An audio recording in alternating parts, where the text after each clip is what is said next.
বান্দারে আমি আল্লাহ না তোরে এত নিয়ামত দিয়া সুন্দর করে বানাইলাম। এই আসমান বানাইয়া কোরআনের কোথাও বলি নাই আসমান সুন্দর করে বানাইছি, জমিন বানাইয়া কোথাও বলি নাই জমিন সুন্দর করে বানাইছি, গোটা সৃষ্টি জগৎ বানাইয়া কোথাও বলি নাই সুন্দর করে বানাইছি। কিন্তু মানুষ রে তুই 3.5 হাত তোরে বানাইয়া কোরআনে একটা নয় দুইটা নয় 4টা কসম করে বলছি তোরে সুন্দর করে বানাইছি। একটা দুইটা না 4টা কসম করে আল্লাহ বলছে মানুষ তোরে সুন্দর করে আমি আল্লাহ বানাইছি।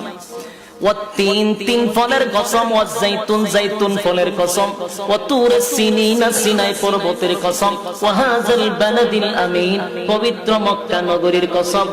4টা কসম করে আল্লাহ বলেন লাকাদ খালাকনাল ইনসানা ফি আহসানি তাকওয়িম।